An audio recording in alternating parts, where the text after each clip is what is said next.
Hello. Good afternoon. Is it afternoon? It is afternoon. It is literally afternoon. How are you?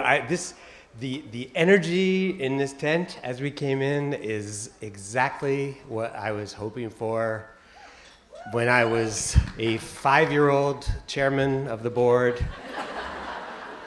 aspiring someday to be standing up here on this podium next to this incredible literary goddess, Toni Morrison.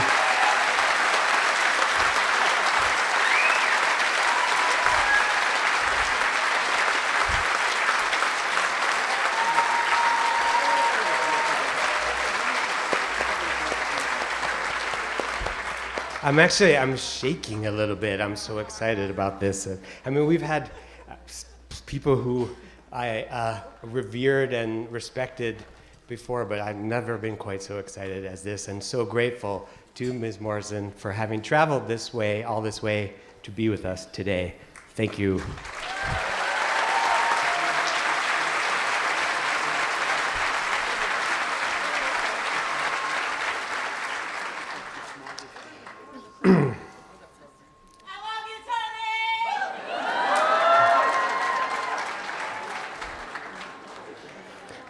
I love you too, Toni. All right. Could be lightning. That was something, wasn't it? Whoa. Yeah, I could kind of feel it on the back of my neck. As a boy, in the days of Vietnam and Watergate, I considered myself a patriot. Anti-war, anti-Nixon, but a patriot. And I believed in the American dream. I don't know exactly how I would have defined the word patriot at the time. I was 5, 6, 7 years old. Some kind of compound of my love for the Constitution, for the I Have a Dream speech, for county fairs, Squanto, baseball, Johnny Appleseed, Harriet Tubman, the space program, the sound of Pete Seeger's voice, and the way I used to get teary every time I read about the death of Abe Lincoln's young son, Willie, during the darkest moments of the Civil War. Then I got older, and Ronald Reagan happened, and I looked around at the people who were calling themselves patriots, and I was like, gag me, which is something we used to say at the time.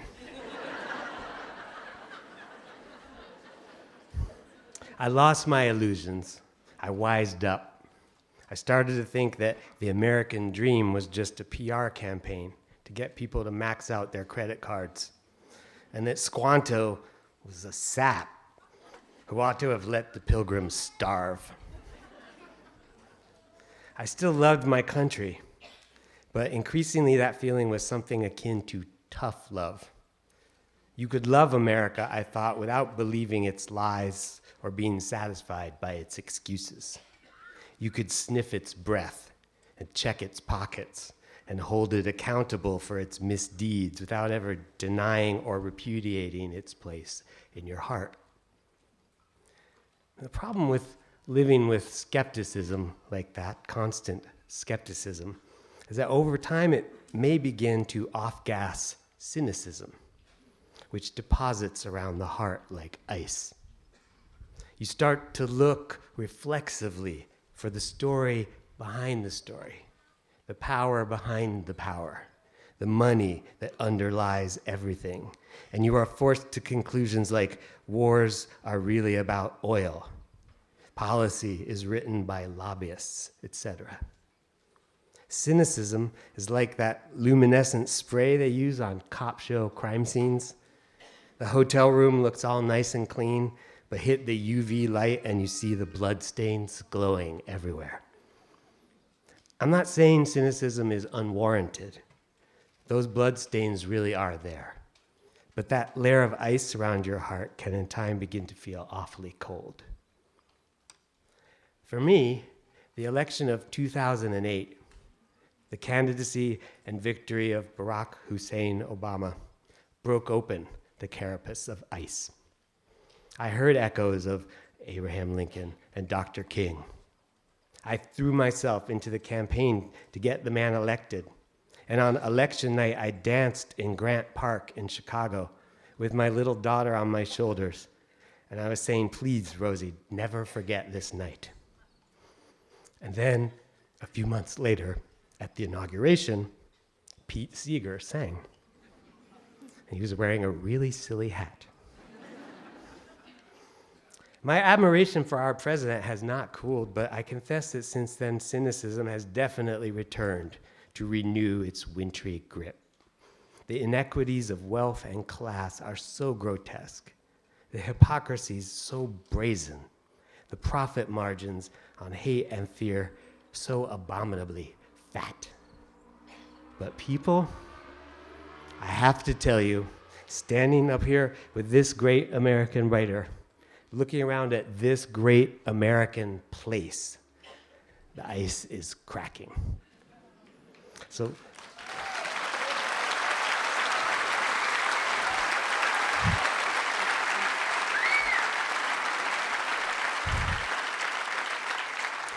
let's take a few minutes to ponder the American dream. Now, you might look at the extraordinary journey of a young girl named Chloe Wofford, who was born in a small industrial city on the Ohio shore of Lake Erie, where her mother was an Alabama-born domestic worker and her father was a Georgia-born sharecropper's son turned shipyard welder, and who grew into this extraordinary genius.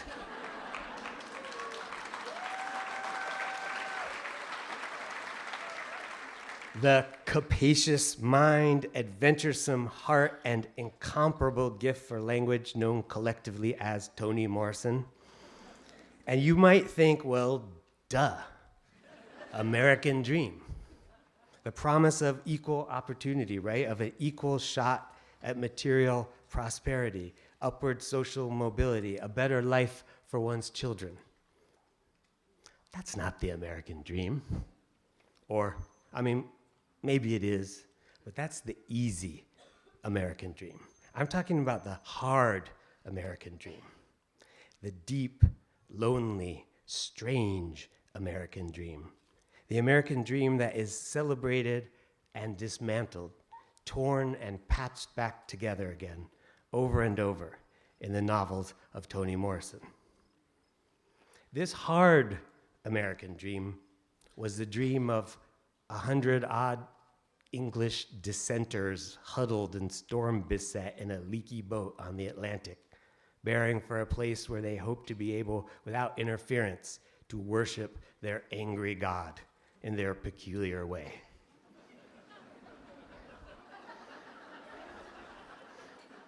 It was the dream of Huck and Jim, adrift on the Mississippi, with no other wish in their hearts but to keep on floating, the sole citizens of their pine plank republic of equality, harmony, and freedom. It was the dream of Henry David Thoreau going into the woods, Brigham Young sighting the shores of the Great Salt Lake, the Beach Boys' Brian Wilson doing his dreaming and scheming in my room. And it's the dream that recurs with inexhaustible variation in Toni Morrison's novels, each one a novel of community in isolation, of towns or neighborhoods or houses that are planets unto themselves, vibrant, violent, precarious, wobbling uncertainly between utopia and dystopia, between self-selection and ghettoization.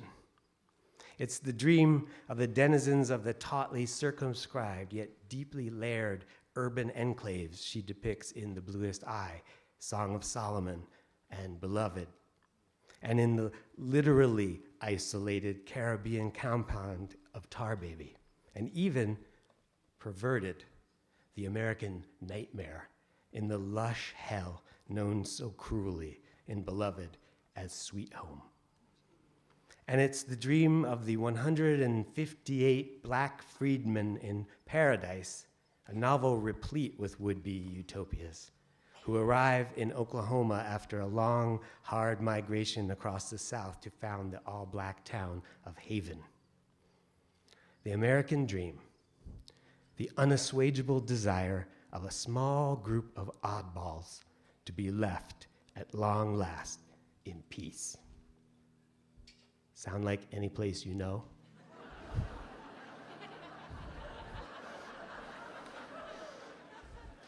Everything you see around you today, every road, every studio you will visit, all the picnic baskets, every novel that has been written and painted and sonata scored is the miraculous fruit of the resolve of one woman to ensure that one man might be left at long last in peace. For years, Marian MacDowell had devoted herself to fostering and supporting her husband Edward's work as a composer. She had labored tirelessly to smooth his creative path, to fend off the importunities, personal and economic, of academic and everyday life. And when he died, she was left with the modest income from his musical compositions, 400 acres of pristine woods and farmland here in Peterborough, New Hampshire, and a question: what to do with the rest of her life. The key weapon in Mrs. MacDowell's constant battle to see that Edward found some peace had been their summers here at Hillcrest, as the farmstead was originally known. And in particular, a small, simple, but comfortable studio which she'd had built for him in the woods. A cabin in the woods had worked for Thoreau, and it had worked for Edward MacDowell. Now, as Mrs. MacDowell recorded in a letter to the poet Edward Arlington Robinson, I'm going to see if the idea is scalable. I made that up. She didn't actually say that.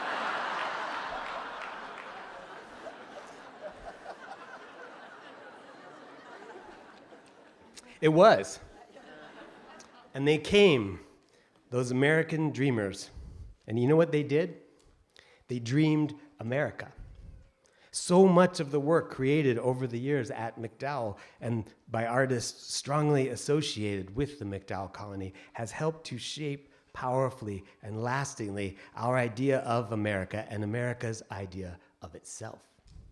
Thornton Wilder in Our Town, Stephen Vincent Benet in The Devil and Daniel Webster, Dorothy and DuBose Hayward in Porgy and Bess, Willa Cather, My Antonia, Death Comes for the Archbishop, James Baldwin, Notes of a Native Son, Blues for Mr. Charlie, Aaron Copland, Billy the Kid, Rodeo, Fanfare for the Common Man, Appalachian Spring, Leonard Bernstein, On the Town, West Side Story.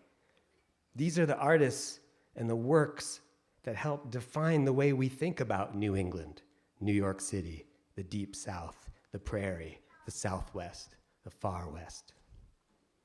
So think of that and look around you at the fruit of Mrs. MacDowell's dream. 32 beautiful studios serving over 300 artists a year, painters, novelists, composers, photographers, choreographers, sculptors, filmmakers, and poets. They come from all over the world now. They show up on the doorstep of Bond Hall, children of that deep, hard dream to be left in peace among others of their strange and lonely kind. And every day, Blake Tewksbury tiptoes up to their studio doors with their lunches.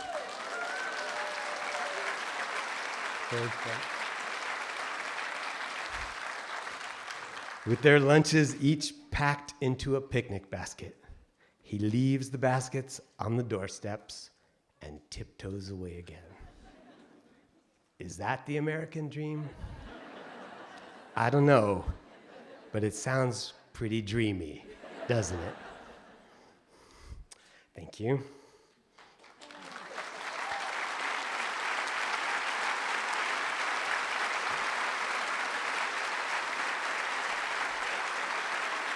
Thank you.